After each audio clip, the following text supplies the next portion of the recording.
Hello and welcome back. Crosstown Gamer here, and today we are going to continue our playthrough of People Power solo versus the bot factions.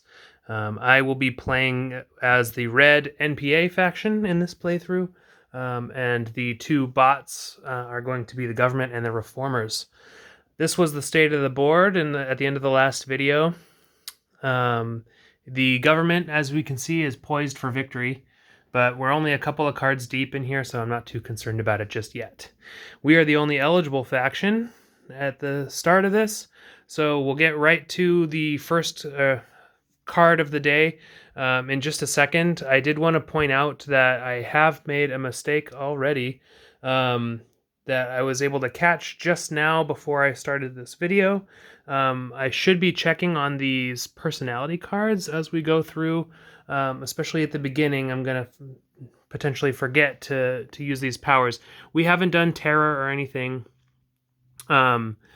so we haven't had to worry about this card yet.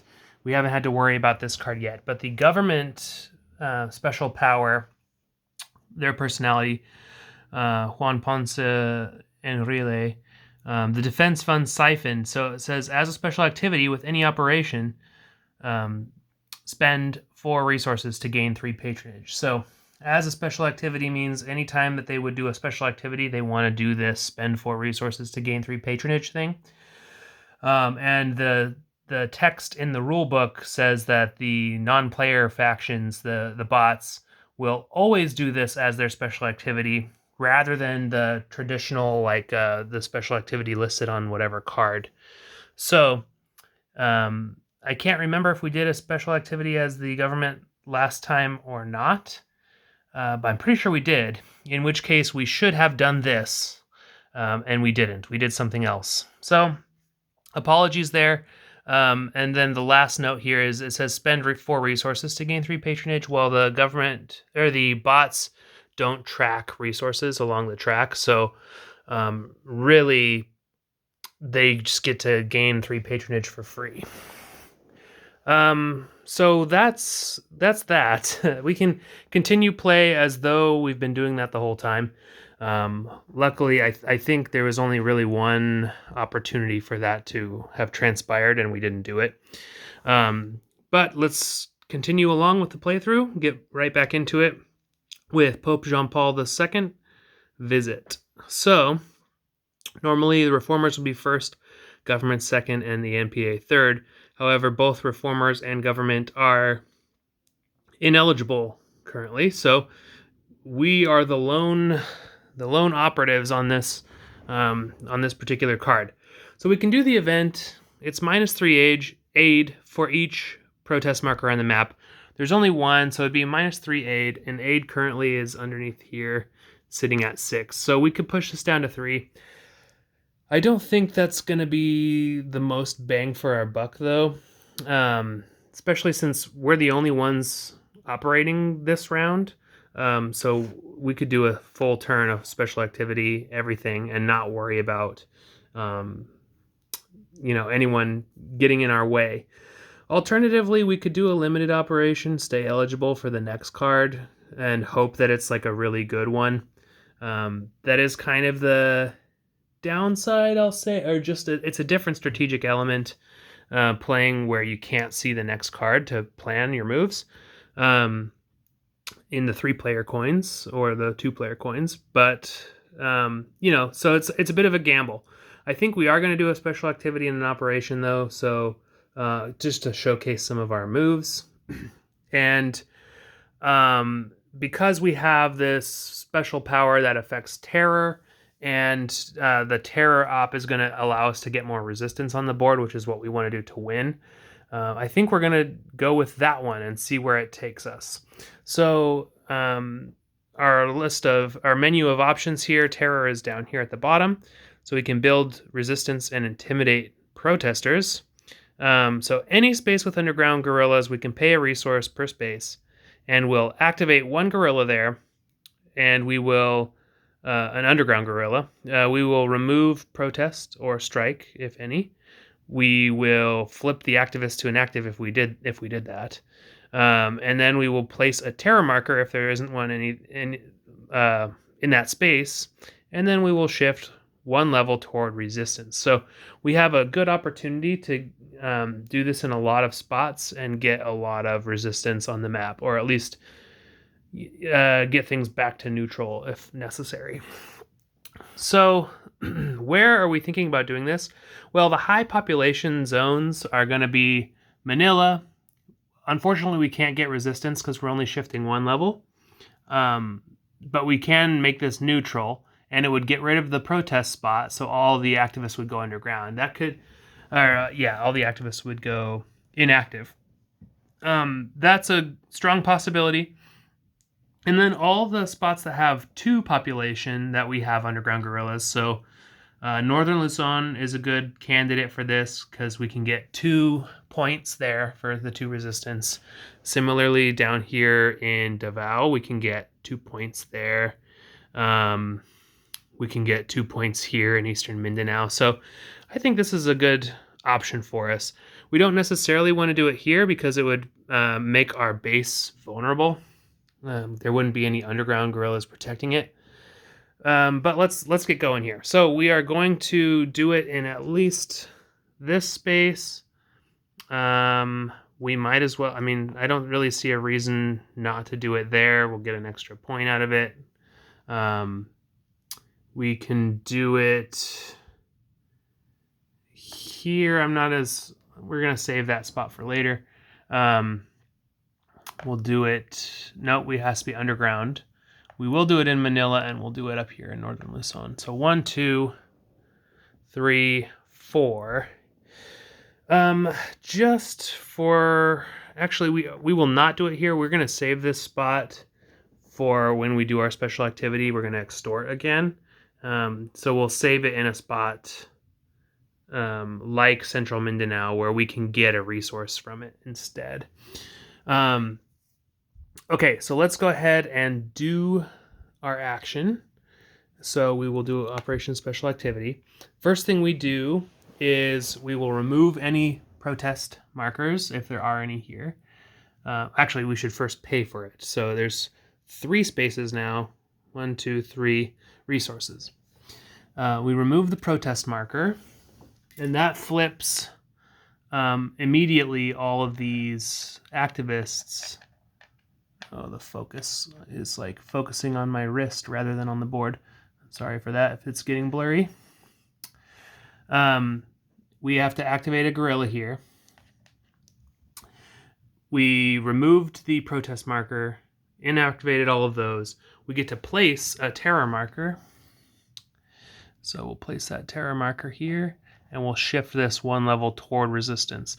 When you're at opposition, 1 level becomes neutral. And that will cause the opposition plus bases amount to go down by 5 because that's the population of Manila. We're going to do a similar thing here. We will activate a guerrilla. We will place a terror marker. We will put this 1 level toward resistance. And we will gain 2 points from that. 1, 2. Next, we'll go down here. Did I want to do this here too? I think I did. I think I actually wanted to. Well, yeah, we're gonna do it in a 5th or a 4th spot. I know we can get a resource from this, but it's okay. So we're just gonna do these both at the same time here. We're gonna flip these. We are going to add our resistance markers. We are going to add our terror markers as well. Bloop. And we'll just put it up here. And then we will gain 1, 2, 3, 4 points for our resistance. So that brings us all the way up to 9. Then also removes 1 activist or police in 1 selected space. So I think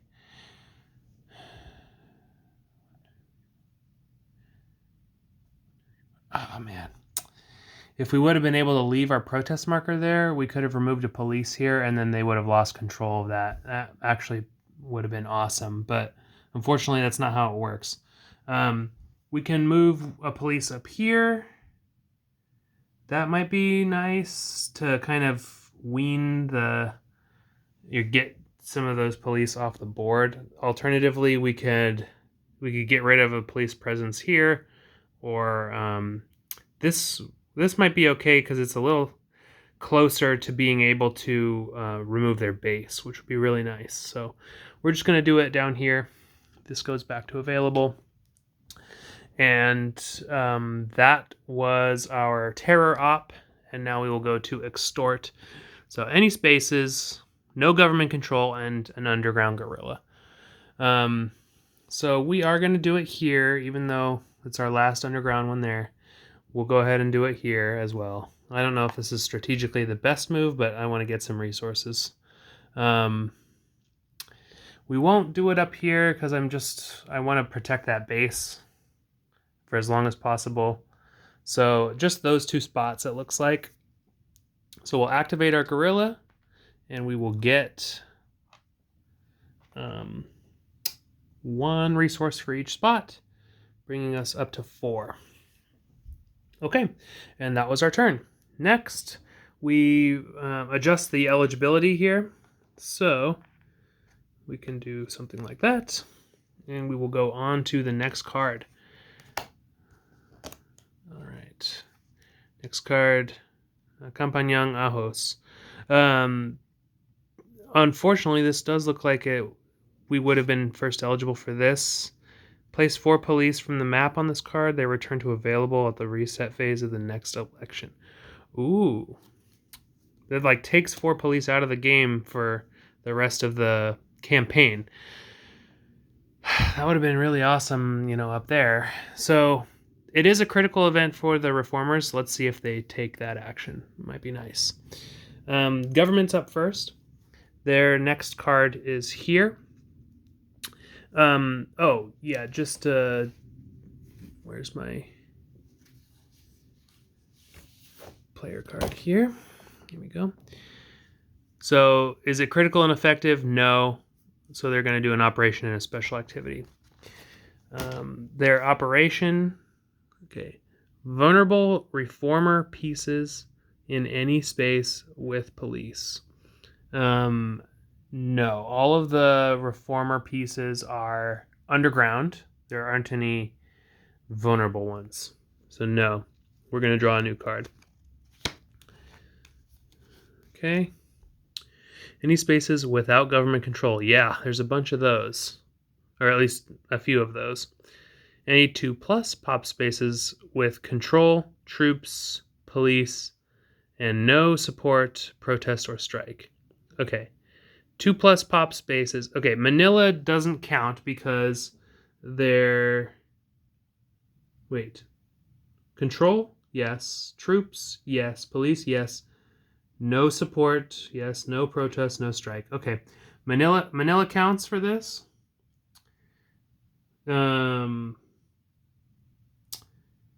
No protest, strike, support. Oh yeah, so there's a few, because that's a spot that, let me get rid of these markers. So yes, there are a few of those. So they will train. They will select spaces using place cubes, and then they will do their civic action to shift towards support for a max of 1d3 steps and terror removed.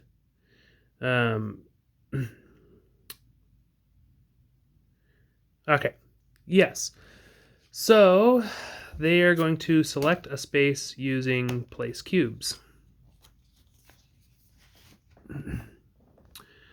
No government control. That is going to be... there's a few spaces there that don't have government control. So that doesn't quite narrow it down. That there's a vulnerable base. There aren't any of those yet. The most population with no government control is going to be here or here.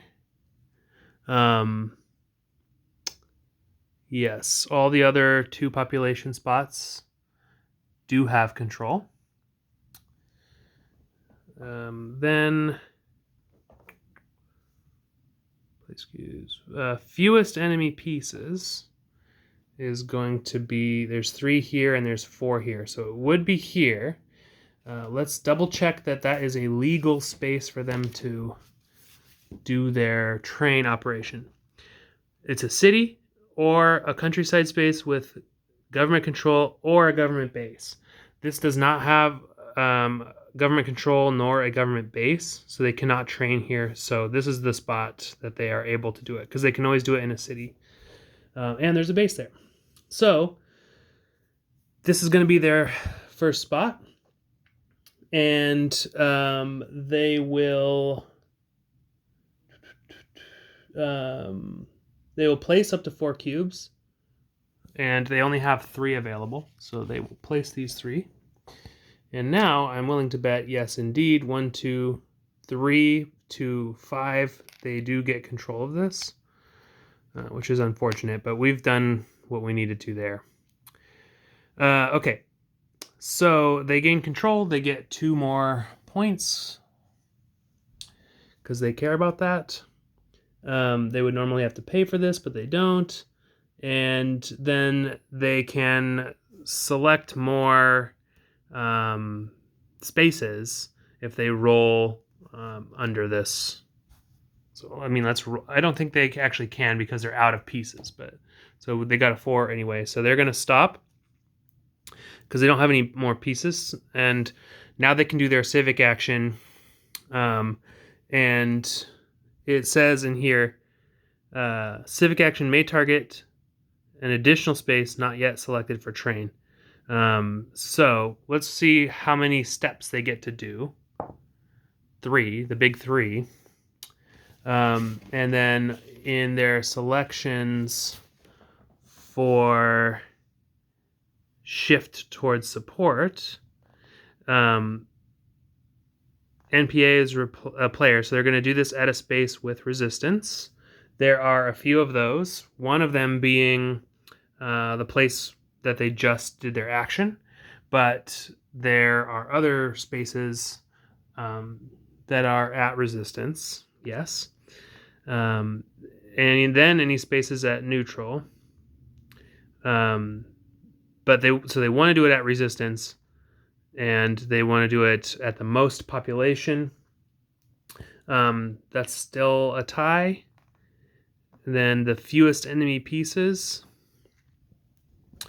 So that is going to be down here. Alternatively, it would be here. Let's see what they're... Actually, yeah, it is going to be here. They're allowed to do it in a space that they did not select for train. And so they can go 3 steps because they rolled a 3 on their thing. So if they were to run out of steps and they still had additional steps left over that they could take, they would select a different space. This is the space that they have chosen based on their priorities. And so we're going to go 3 steps, and 1 step counts as removing the terror marker. The second step counts toward, let me just double check that they're allowed to do it in this spot.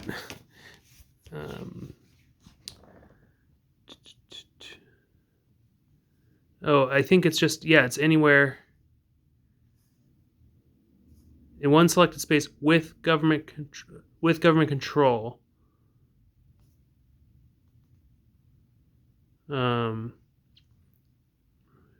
Or if troops, police, no protest. Yeah, so they cannot actually do it here. So here, though, this was their other spot. It says, if troops, police, no protest, no strike, and government control. They have troops, police, no protest, no strike, and government control now. They are allowed to buy civic action here. So 1 step will remove the terror marker, 1 step will remove the resistance, and then last step that they get to do does get to place support here. So that takes 2 points away from us. 1, 2. And they don't care about support or control as far as points is concerned, so they do not get points for that. But they did cause us to lose points. Then, as their special activity, that was just their operation. As their special activity, they are going to do what's on the card here and just gain 3 patronage. 1, 2, 3. And that will cause them to go 1, 2, 3. Man, they are really cooking with fire. We have to stop them. So then that was their operation and their special activity. Then the reformers will look and see what they do if they're going to do the action or the event. First eligible chose operation and special activity. Current event is critical and effective. It is critical. We can tell if it's effective if it adds any of these things or removes any of or reduces any of these things. It is going to end up reducing the enemy pieces. So it looks like they are indeed going to do the event. So the event here, place 4 police from the map on this card. They return to available at the... So we're going to like kind of put this card aside. And we're going to figure out where they are going to pull the police from. Let's see if there's anything in here. Remove or replace. Yeah, shift towards opposition. Yeah, remove or replace. So they're going to do this first at government control. There are numerous places with government control and police. So is there a vulnerable reformers base? No, there is not. Is there a space? What's the space with the most population? That's going to be Manila. Has five, population. Sorry. So they're going to remove 3 of them from here, and then they're going to pick another spot. So we're going to put these here, because this just says from the map, not from one space or anything like that. Then, man, they still have control. Because it is 1, 2, 3 to 1, 2. You always count the bases, but because we removed that protest marker, we really shouldn't have done that. That was a stupid move, I think. Man, I just thought it was going to be good to get rid of their support, but that's not what matters. Okay, they're going to pick another spot. So now the most population is going to be 2, and there's a few spots with police and population 2. So then most reformer bases, that's a 0 everywhere. Then a space at support. So it looks like it's going to be down here. We're going to pull that one, and suddenly there's going to be 3 pieces that count for control for us and 4 for them, so the control remains there as well. So, I mean, we did something, or they did something, but I really would have liked for them to have like removed them from here. There's not really a good spot where like they lose control. I guess down here. Like if they would have removed these police, this police, it would have gone at least sort of toward mitigating their lead. Anyway, so they've done the event.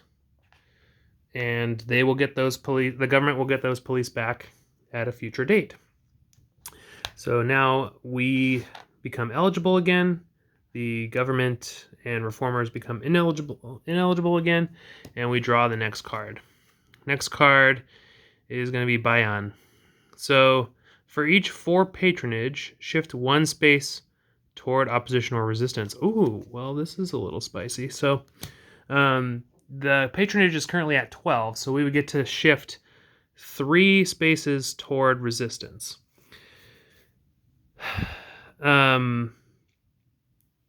That sounds pretty tasty because we could shift this toward resistance.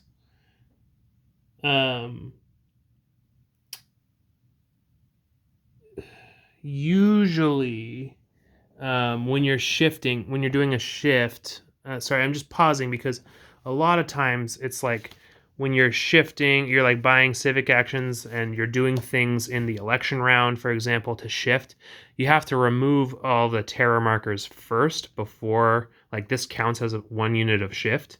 But when the card says to shift it without modification to terror markers, I think that means we can just plop a resistance marker down there. We can shift this one back to neutral, and we can make this one resistance or some other 2 population spot. Maybe this one. Yeah. Yep, just double checking. When you shift, you don't have to worry about terror unless it explicitly says it on the card. This game is very good about being super literal, so that's really nice.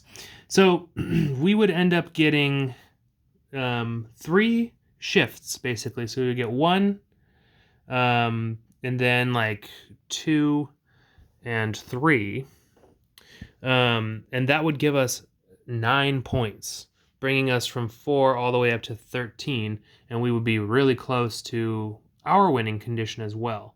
So that's an acceptable route to go.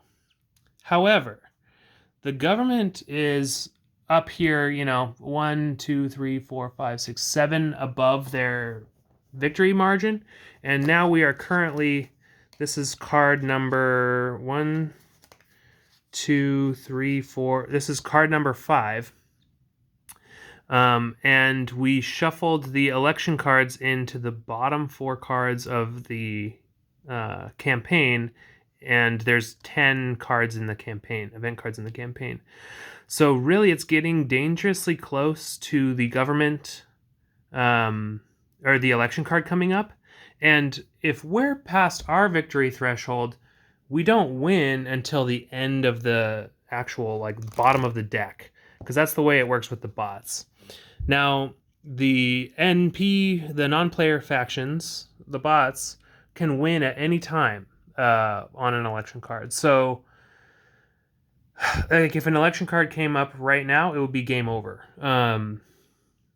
So there's this constant push and pull of, like, do we help ourselves or do we hurt the person in the lead? I think we have to hurt the person in the lead, and the way to do that is to gain control. We need like 7 points of control. So here are our options.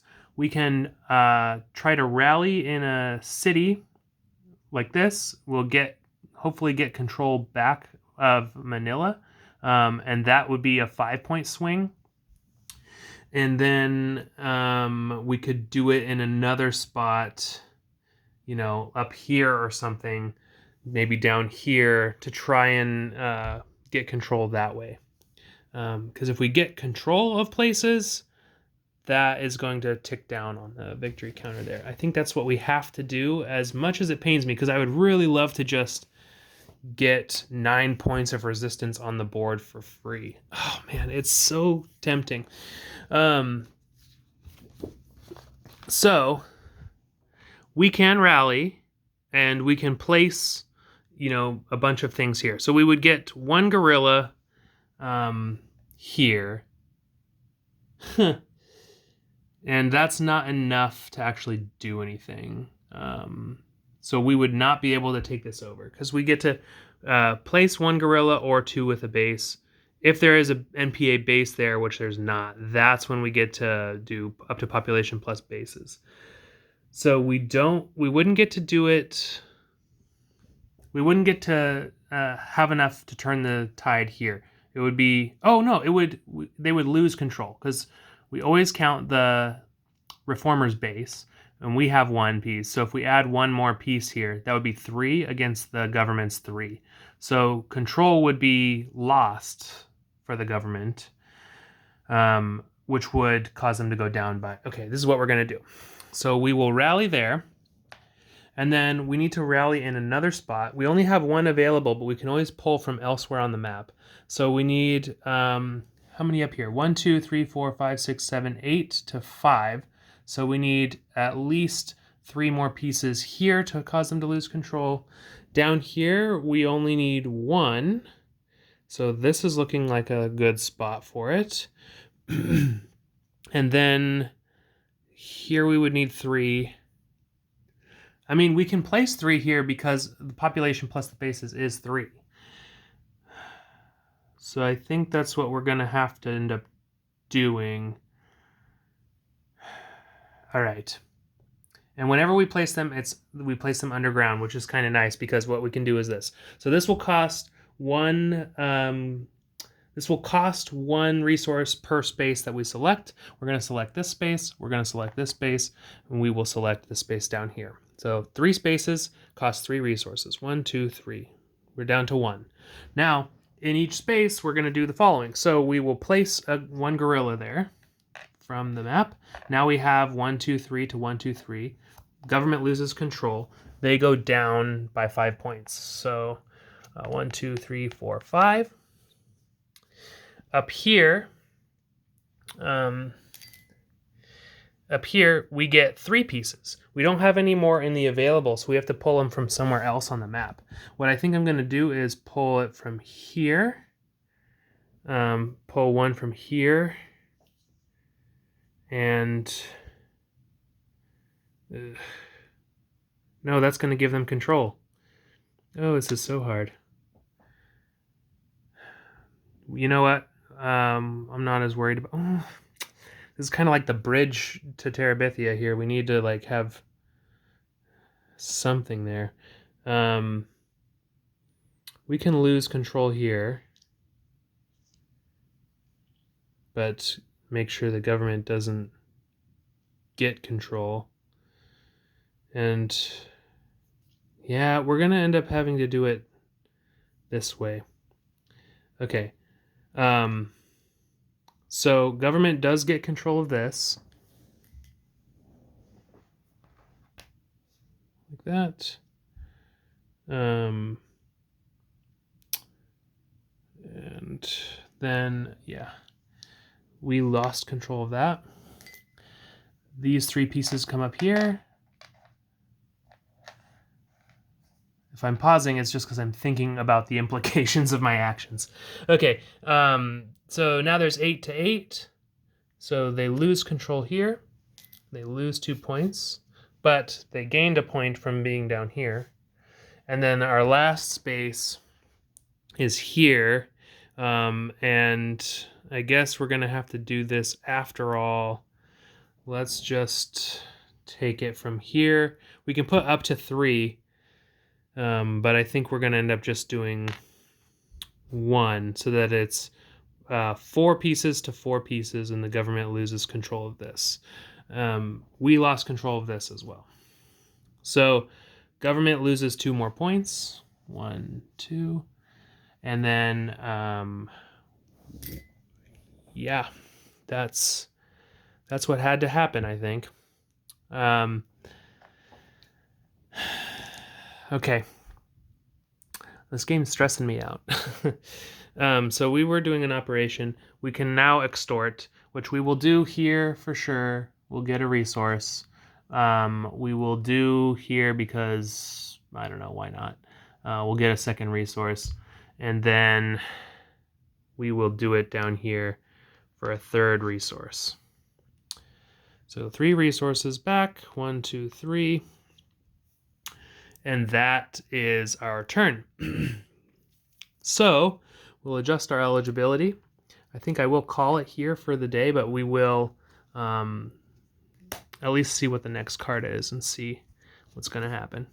Okay, not the election card. I don't think it would have been possible. I think from now on it's possible for the election cards to go, if I counted correctly. Reformers first. And it looks like since they're not going to do anything special with the event, they're probably going to do an operation and special activity, and then the government is going to end up doing just a limited op so they can remain eligible. Okay, that was the game. I am gonna double check on make sure that I actually adjusted everything when I moved the patronage around and stuff. I'm gonna do that off camera and make sure that the score is accurate. But I think we had to do the necessary evil to get the government below their victory margin, and now we can focus on actually doing some good for ourselves. So this has been People Power, and um, yeah, hope you've enjoyed it so far. As always, if you do notice anything that I did blatantly wrong, please do leave a comment. I like to see that, and so that helps me learn the game a little bit better, so I make fewer mistakes in the future. This has been great, and see you guys next time. Bye.